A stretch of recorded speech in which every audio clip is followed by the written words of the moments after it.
In the art of war, Sun Tzu, the enemy and what he uses.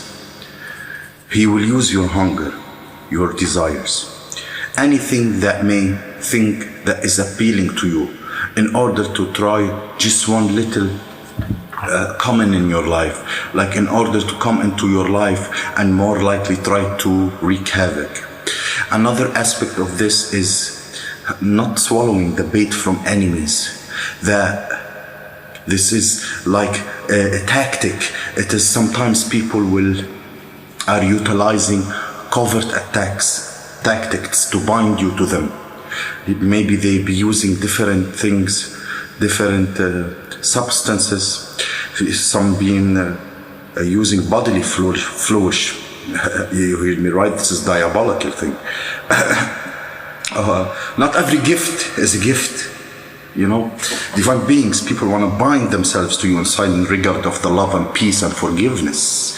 We have to understand we give this, but duality and evil work that lurking all around to devour you and to be in that space of peace and love, you should have to come above your all desires. You have to sometimes to bite on the finger. No.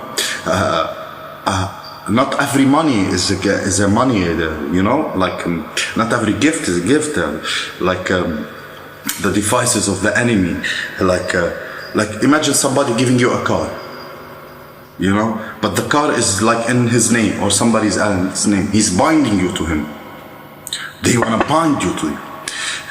They want complete control over you.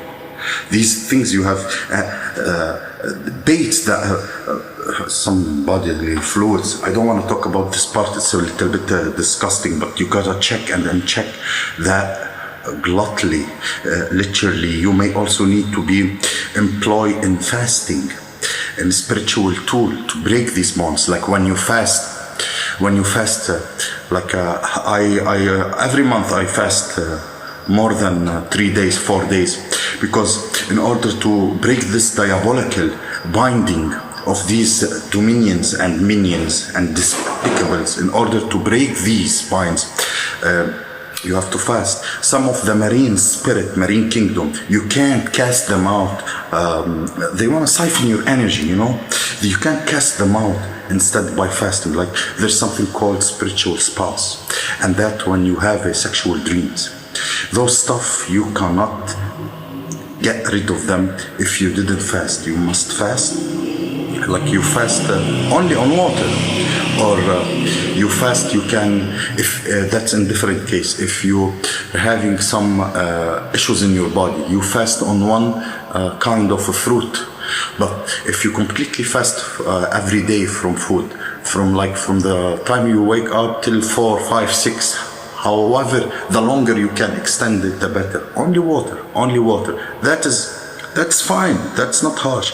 And you declare it with your prayers to break the bind, to cast out the demonic incubus and succubus spirits that can be a result of a past marriage.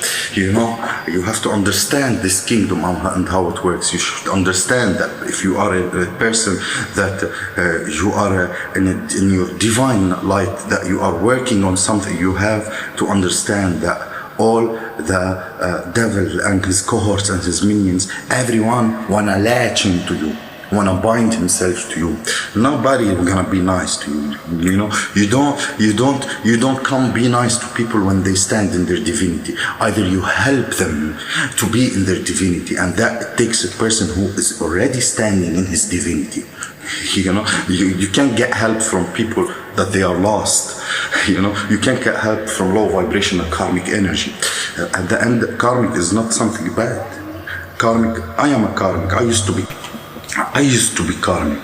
Karmic is not something bad. Karmic is an energy we get born in. Some people choose, have the courage, has the knowledge to close karmic cycles and to work on their energy. Some people, actually, they're assigned to stay in karmic. It depends how old is your soul to stay, assigned to stay karmics. Because at the end, divine beings need karmics. Without karmic assignment, how the divine beings will wake up? Like people who plot on you, do on you, scheme on you, do wrong to you. No. These are the triggering of your awakening to change toward the divine energy, so you don't become one of these karmic energy. You know, I don't have to be the same. I don't have to go around do people same because somebody has done me wrong. You know, you gotta be awake enough not to fall in the trap. If you become the same and you return revenge and hate, and you don't know how to close the cycle and walk away, you became binded to this karmic energy. As simple as that. When you change, you take your lesson, you put boundary, you say, I'm not gonna repeat the cycle with that person, and you walk away, and you wish them love and light. Sure, don't bother me. You know, this is how you change from karmic energy to divine energy. Lessons, it's all about lessons. The one major reason of our existence as a spiritual being in a human body, because we are not what we have been told or what we think we are. One of the main couple of reasons, but one of the main is because of karma. We're born with karma. Yes, and some of us are as old as the Asian. You know, sometimes you will have a child, he's older than you. You will have a child, he's at the end of his 1,000-year-old soul. You're only like a 50-year-old soul, and he's a child. Because in the spirit, it's not measured, nor by age, nor by who's tall or who's fat, nor by time. In the spiritual realm, there's no past, present, and future. There's like the Most High, the Everlasting, and the Celestial Being, and they're omnipresent at all time.